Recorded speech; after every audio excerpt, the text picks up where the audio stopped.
hydrogen halide is eliminated. That's why it is known under the name dehydrohallucination.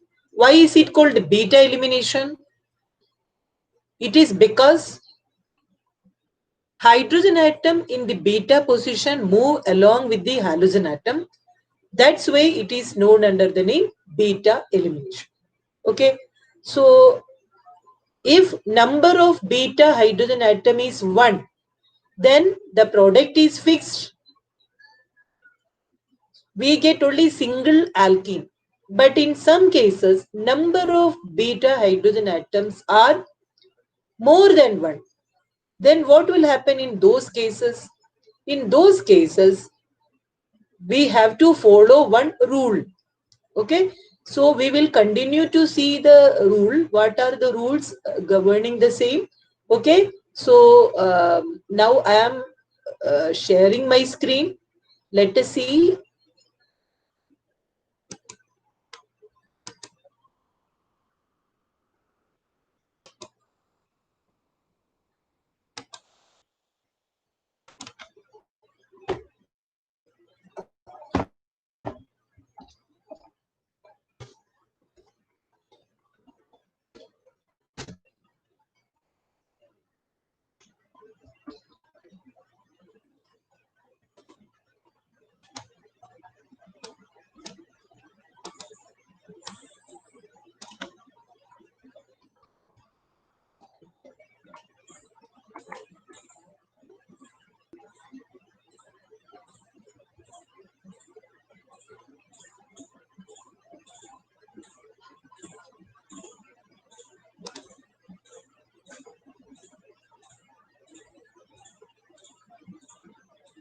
Last class we have seen that if one beta hydrogen atom is there, then what will be the productivity? So now this first session we have to see if more than one beta hydrogen, then what will be the product obtained. So you can write one example.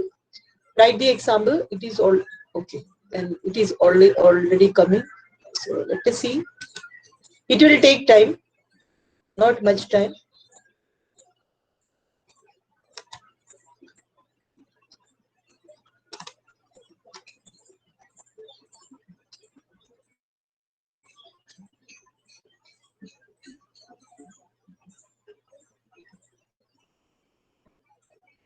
I hope the screen is visible to you. It's about to come. Okay. Screen is visible to you, students? Yes, ma'am. Asta? Okay. Okay, good. Ma'am. Elimination reactions of haloalkanes.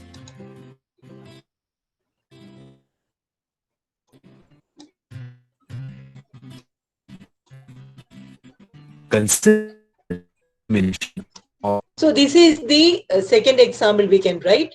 Write this example. 2-chlorobutane. Draw the structure in a proper way. You can see that this carbon then attached to one chlorine atom.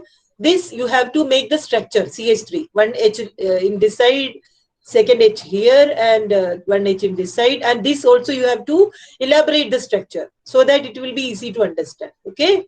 And the name of the substrate is 2-chlorobutane. 2-chlorobutane. So how many beta carbon atoms are here in this compound?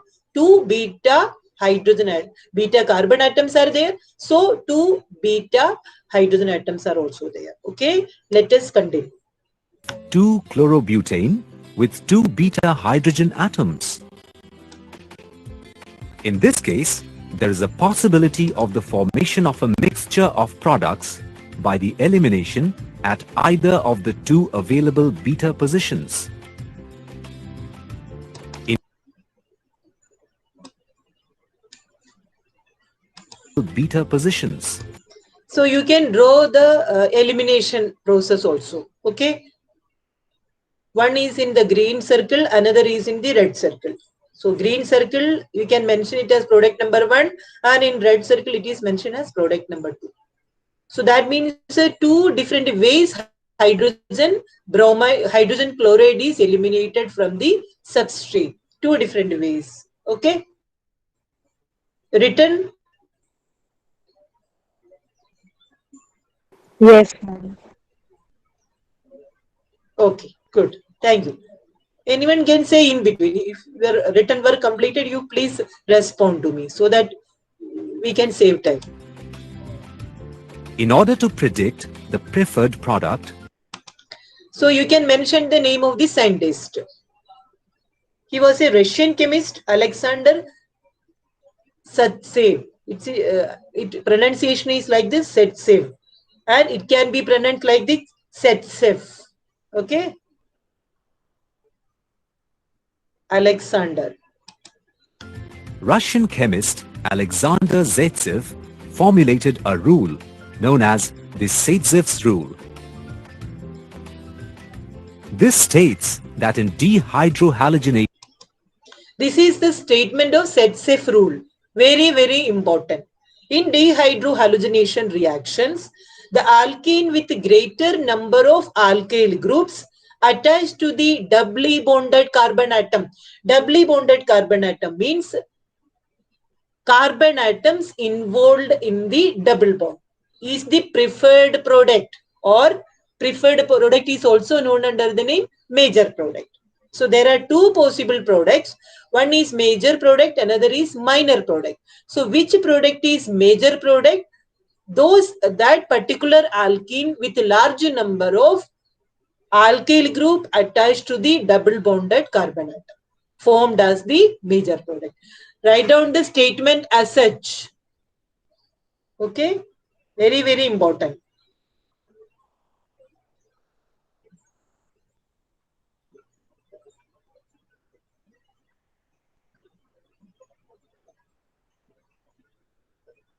It is similar to Markovnikov's rule. You know that Markovnikov's rule, addition reaction. Similarly, this rule is also important. Only the difference is that this is related to elimination reaction and Markovnikov's rule is related to addition reaction. That is the only difference. Okay, both the rules are important. I hope you have completed, isn't it? Yeah. Yes, ma'am. Okay, Yes, very good, ma'am. very good, Ayush. बताए करो तुम, Ayush and मेरी सब बोलते, very good. reactions, the alkene with greater number of alkyl groups attached to the doubly bonded carbon atoms is the preferred or the major product. Elimination of the two available beta hydrogen atoms gives a mixture of two possible products, but2-ene and but1-ene. So write down the product.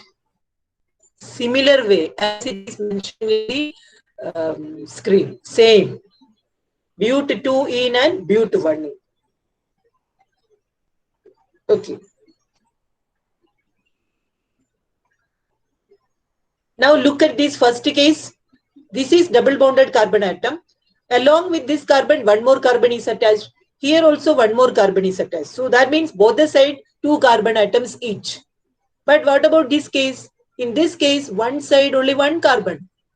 And this side it is 3. So which is highly alkylated on both the side? This one.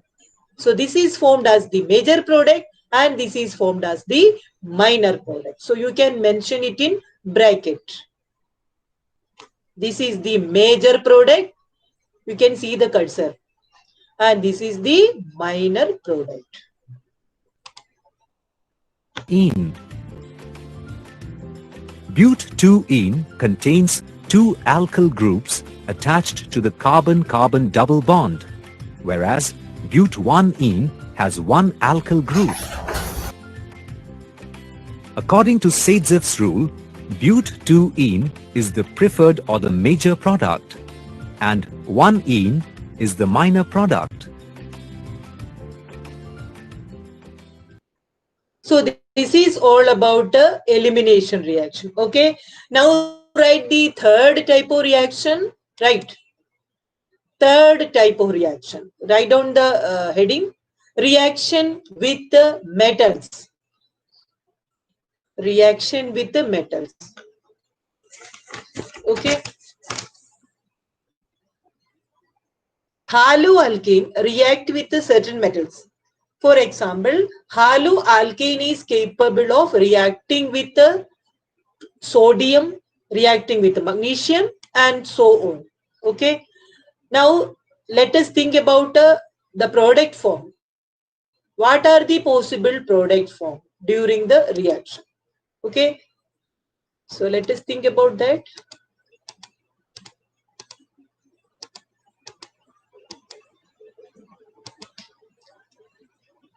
So, this is the name of the scientist, Victor Grignard. This was the first scientist who discovered that there are compounds which can be formed from haloalkane and metals. Okay, and he prepared a compound in laboratory. And what is the name of the compound? Alkyl magnesium halide. Look at the way it is mentioned, representation RMGX. Okay, so organometallic compounds possess carbon metal bond. What do you mean by organometallic compound? Organometallic compounds are the compounds formed when organic chloride. Organic chloride means what? Haloalkanes. Haloalkane.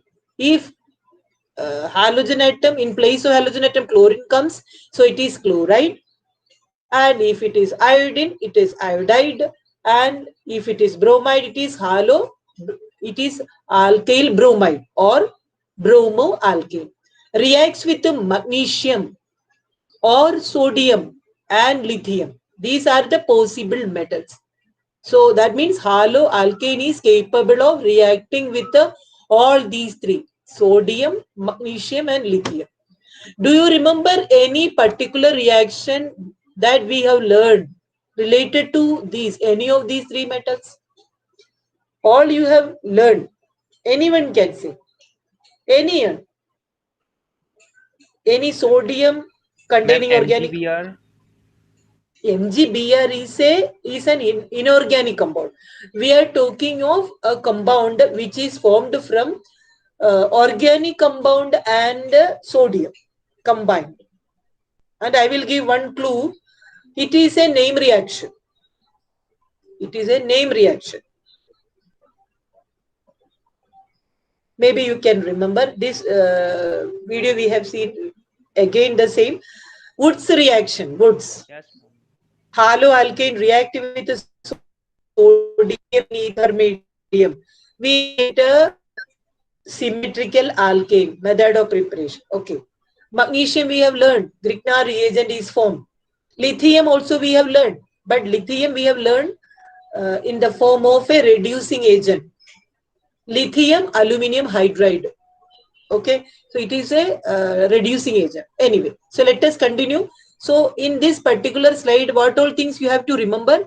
First of all, you have to understand what are organometallic compounds. So organic halides react with certain metals to give a compound known under the name organometallic compound. Okay, if you want the definition, I will dictate. Short way I will explain. Okay, right.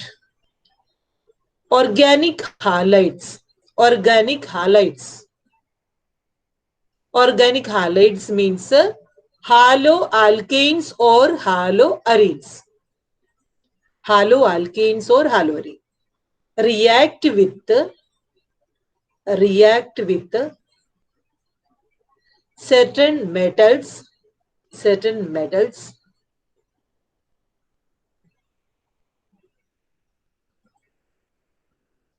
like sodium, magnesium, etc. Sodium, magnesium, etc.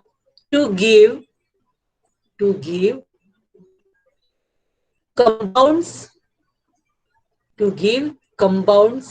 containing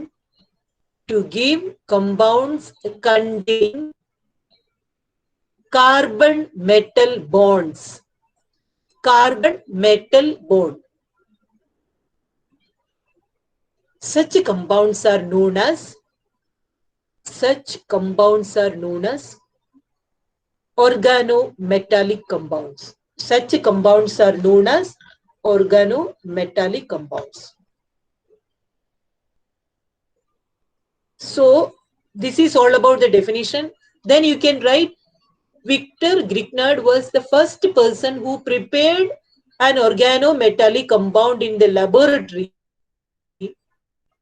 Since he was the first person, that's why that compound is known under the Grignard reagent. And to represent Grignard reagent, RMgX, where R stands for any alkyl group, Mg magnesium means halide ion. Halide ion, only three possibilities are there: chloride, bromide, or iodide. Okay, so let us see the next slide.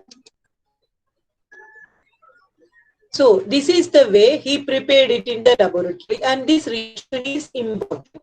Okay, reaction is fission. No need of details. So write it down like this: bromoethane treated with magnesium in dry ether forms ethyl magnesium bromide. Write down the CH3CH2 means ethyl. Magnesium bromide. So the name of this reagent is a common, and we have to say the specific. So this part is ethyl. So that's why it is called ethyl. And this is magnesium, and this is bromide. Ethyl magnesium bromide. Okay. Now this point is very important. Dry ether. Dry ether. It is a dry ether. Why is it dry ether? If it is moist ether, then what will happen? Okay, so we will find out this answer now. Okay, I will help you. So for this particular reaction, we can write another reaction. So write this product again. Which one? This one. CH3CH2MgBr. Write it down as this substrate. Okay, CH3CH2MgBr plus. Suppose instead of dry ether, moist ether is there, then what will happen? So that Grignard reagent has reaction with the, write down that reaction. CH3CH2MgBr plus H2O. Make the RO. Then you can write the products. Two products are obtained. First product is ethane, CH3, CH3. And second product is, right, Mg means magnesium. Then keep OH in bracket, MgOHBr. Mg, then keep OH in bracket, MgBr. If water is present in the medium, instead of Grignard reagent, the product obtained is corresponding alkane. Okay, that's why during the time of action, there will be no moisture in the medium. Okay, that's why it is specifically mentioned it is dry ether. This is conceptual question. Why is required or essential for the preparation of Grignard reagent? What is the reason behind?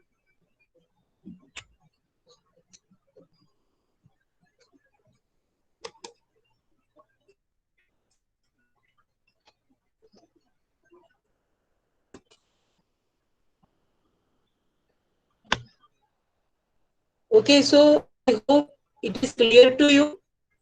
Am I audible? Anyone can respond. Ma'am, you are audible. Yes, ma'am. Okay. Yes, ma'am. Okay. Maybe some little bit breaking is there in voice. Okay, but try to understand. Maybe some network issue is there. That's why I am not able to show the video. Okay, but no problem. Let us try to adjust. Okay, I will here to explain everything. Okay, if you have any problem, we will sort out. So this is the first question. Why dry ether is essential for the preparation of Grignard reagent? Okay, I hope you understood the answer. And explanation, you have to write the second equation. What is the second equation? I will read it again. You try to check whether you have written correct or not. CH3CH2MgBr plus H2O gives CH3CH3 ethane plus MgOHBr. Keep OH in small bracket. Okay, so instead of Grignard reagent, the product obtained is ethane, or if it is generalized sentence, you can write instead of Grignard reagent, you will get corresponding alkane. Therefore, the reaction has to be taking place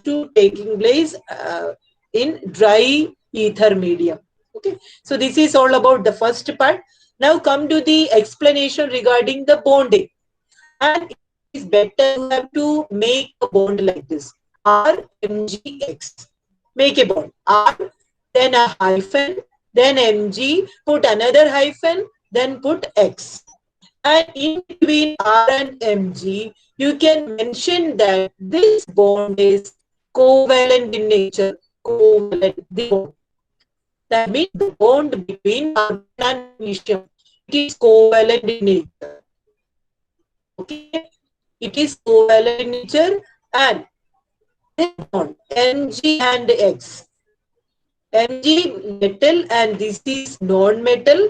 So here the bond is ionic bond. On this much is specify the type of structure R hyphen Mg hyphen X. Then first bond is a covalent bond. Second bond is a ionic bond. That's all. Okay. So this is the only reaction you have to learn. Maybe you can recall Wood's reaction. What is Wood's reaction? Haloalkane react with sodium in ether medium to form symmetrical alkane. Write the equation. Rx plus 2Na giving Rr plus 2NaX. General equation is then division. No need of any specific equation. Okay. So write this general equation.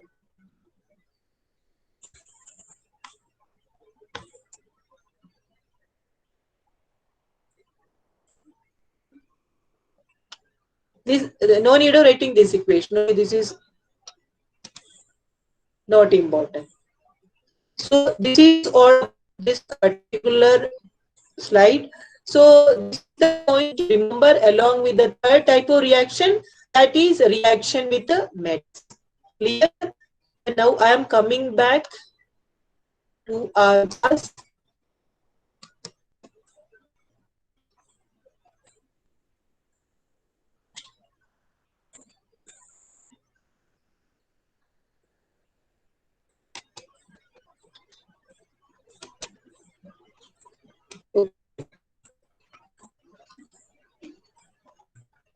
Now let's think about another type of reaction. Before that, I have to take the attendance.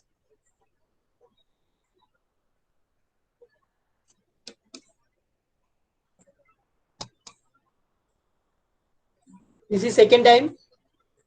So next reaction, this is all about general reaction. So haloalkanes, only three types are there.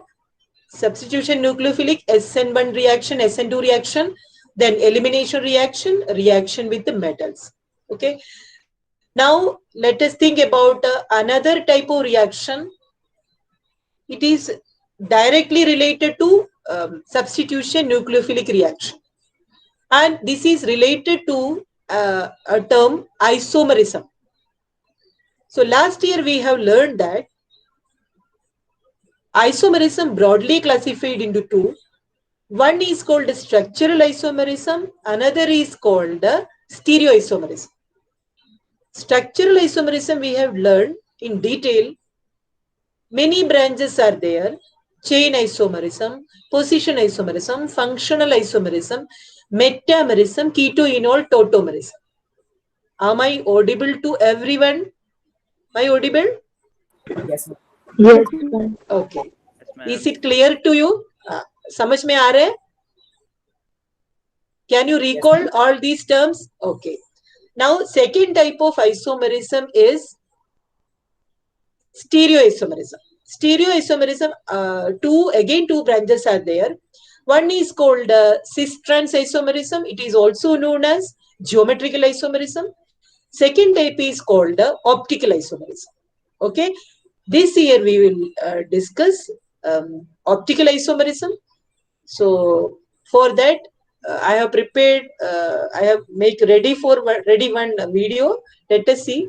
Hopefully, you can see that it is related to optical isomerism. Okay, what are the basic terms related to optical isomerism? Let us see. Okay.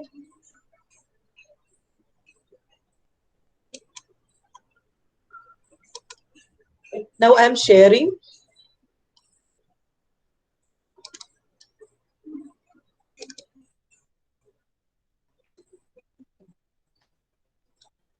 Okay, tell me the screen is visible? No, ma'am. Visible or not? No, ma'am. Screen is wait a minute. Maybe some connectivity problem. Is it visible? No.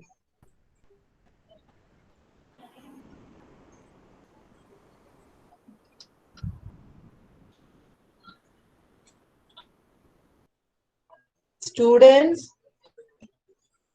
maybe some network issue is there, okay? Anyway.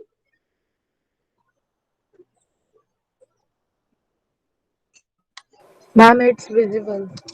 So I am coming back. Now is it visible? No.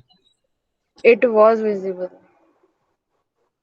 It was visible. Okay, I am coming. I will do it again, okay?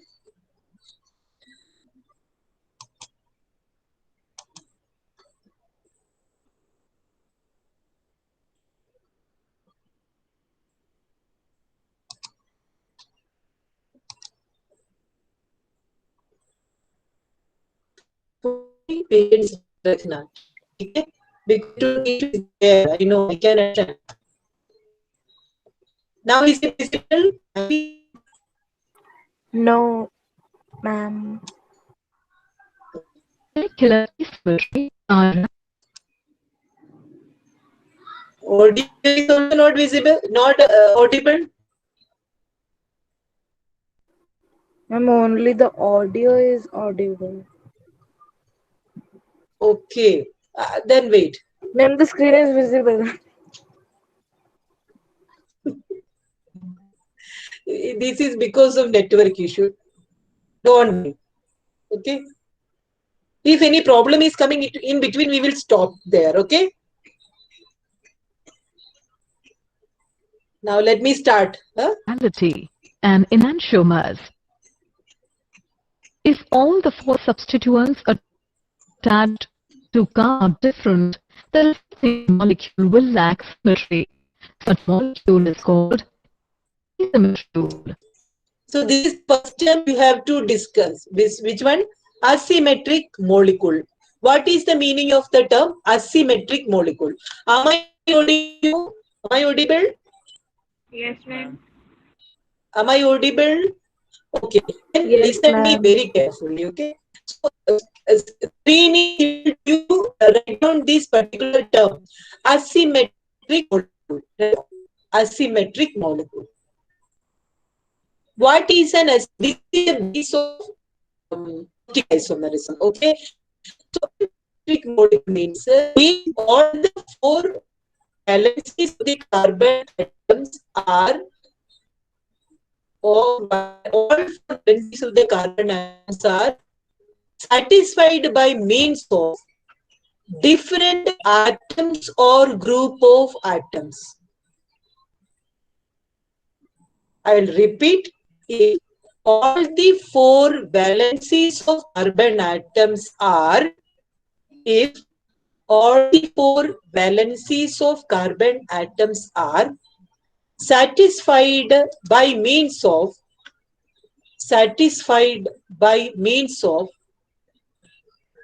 4 different atoms or group of atoms. They may be atoms or they may be group of atoms. Atoms or group of atoms. Such molecule is known as asymmetric molecule. Such molecule is known as asymmetric molecule. Okay, you can put one example. Write it down. Make a tetrahedra. You know how to make a tetrahedra? 4-cornered shape. Okay, center you make 1 carbon atom. Center like this. This is carbon, red one. And these all balls represent different atoms or group of atoms. That's why they are showing different colors. So you can do one thing. Put here hydrogen, here chlorine, and here bromine, and here iodine. Okay? Understood? This is hydrogen, this is chlorine, this is bromine, and this is iodine. So this is a simple example of an asymmetric molecule. Okay? So asymmetric molecule is the molecule in which the 4 valencies of the carbon atoms are satisfied by means of 4 different atoms or group of atoms. Okay? So let us continue. And that carbon is called asymmetric carbon. So the molecule as a whole is called asymmetric molecule, and that carbon is called asymmetric carbon. Mention this name and you label this carbon as asymmetric carbon. Asymmetric carbon.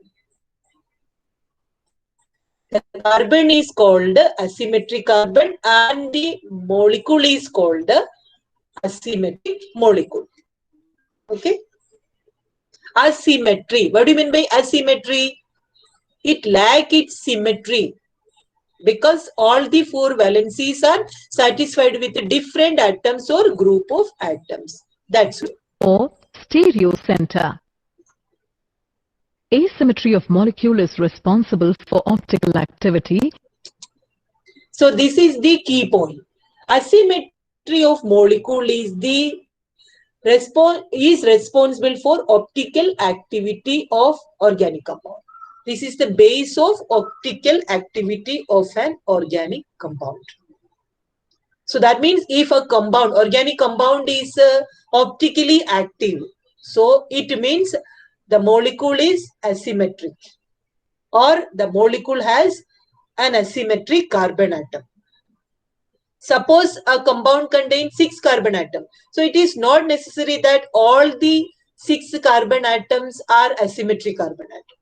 Out of 6, if any one carbon atom is asymmetric, so the molecule as a whole is said to be asymmetric molecule. Okay? I hope it is clear to you. In such organic compounds, an object which is non-superimposable on its mirror image is said to be chiral. You can mention this definition. An object which is non-superimposable on its mirror image is said to be chiral. And the property is called chirality. Okay? We can't pronounce it as chirality. If we are pronounced it chirality, so it will be not chemistry, it will be chemistry. So it is better to be pronounced as chirality. Okay? Chiral and chirality. So I will give one example, very simple example. During winter season, suppose we are wearing gloves, hand gloves. Is hand gloves of left hand is fit for right hand? Anyone? Hand gloves of left hand. Is it fit for left hand? No. Eh? Say No, ma'am. no. No, ma'am. Why? Why? Why we can't wear? Because both are different, correct? But it appears same, correct? we can say that one is the mirror image of other. Correct? Is it correct? Mirror image. Yes, ma'am. One is mirror image of other, but not the same. So if one object is mirror image of other, it is said to be chiral. It is not only this hand gloves one example. Many other examples are there. Normally ladies wearing this particular type of socks where thumb is inserted in different hole. Okay, so that case is also similar in same that hand gloves, and this one is also same. Okay, so another one, another example, simple example, alphabet P. P means a P for pen. When we keep a mirror in front of P, is it appears as P or is it different? Say, alphabet P. Write it down. Imagine one mirror is placed in front of P, alphabet P. Its mirror image is same or different? Different. Anyone? Ma'am. Different. How it appears?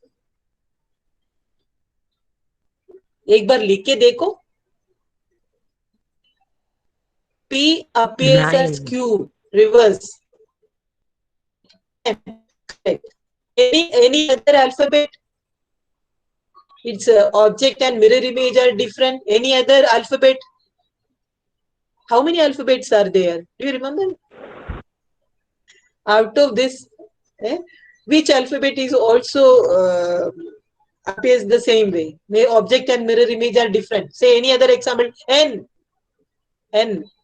N for neck. R. So that, okay. R. Okay, good. Okay. Which alphabet appears same? Object and its mirror image are same. O. Which are the alphabets? O. O. A. Very A. good. O. A. Very good. M. Okay. So I. very good. So then now we I. Very good. T. So H. T. Correct. So this is what? U. Any other? Y. U. Correct. Correct. V. M. M. M. Correct. So this is also same. You can correlate this topic and that topic. Okay. So now read it again. If an object is H, correct. An object which is non-superimposable of its mirror image. So it is said to be chiral. Non-superimposable means not the same. It is already given one example. Two hands like this. So this property is called the chirality. Note down this definition, okay? Chirality means the property by which an object and its mirror images are non-superimposable to each other. Look at the spelling, non-superimposable. Okay? Let us continue. The property of being chiral is known as chirality. A chiral object is also called dissymmetric. For example, right and left hands are non-superimposable. A chiral objects are those objects which are superimposable on their mirror images. The stereoisomers, which are non-superimposable mirror images, are called enantiomers. They have the same physical properties such as melting point, boiling point, solubility, refractive index, etc. They have specific rotation equal in magnitude but opposite in sign. The mixture which contains equal amount of enantiomers does not show any optical rotation. As one rotates towards this part is very important. Okay. This is a source of light. This is an instrument called the polarizer. And this is another instrument. And here this is an analyzer.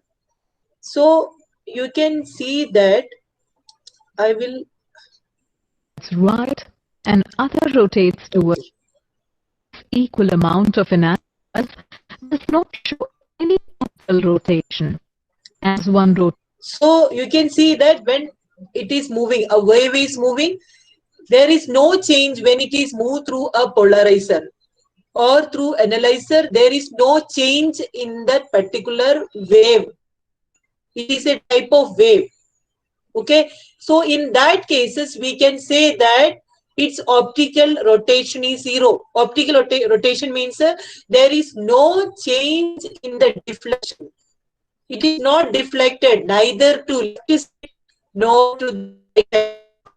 So they are said to be optically inactive. Inactive means they are optically not active. They are not responding to light, plain polarized light. Okay. So let us continue.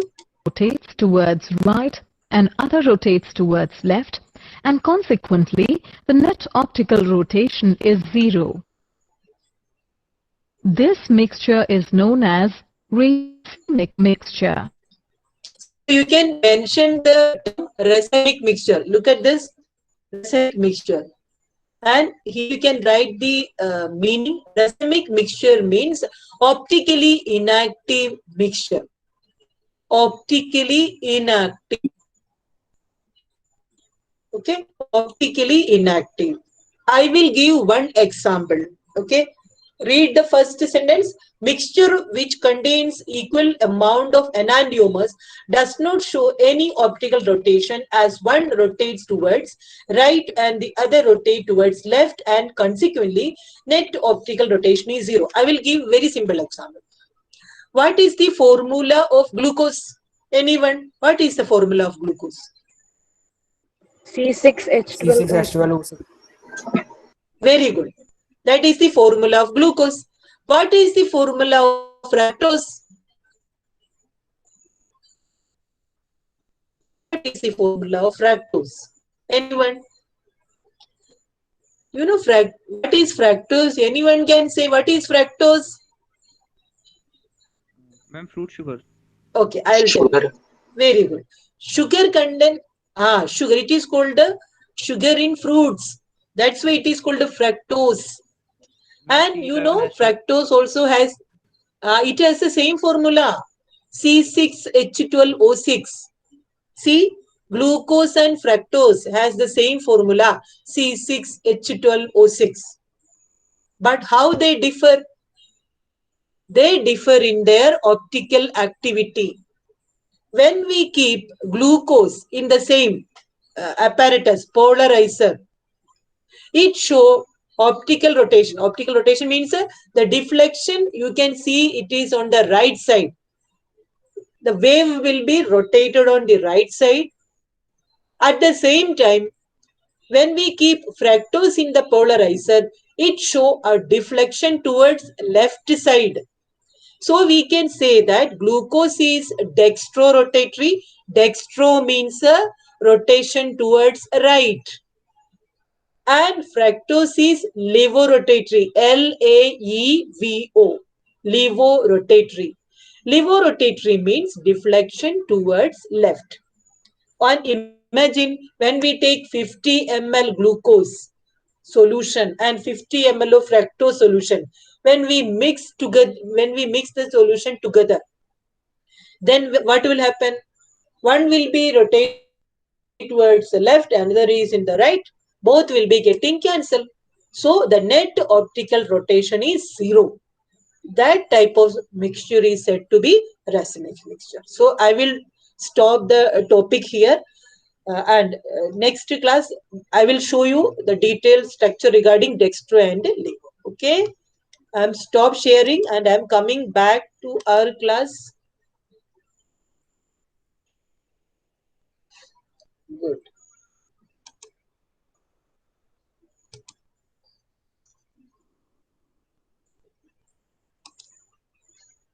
Okay, so this is all about today's class. Clear? Any doubt anybody has related to this topic? Anybody has? Any doubt?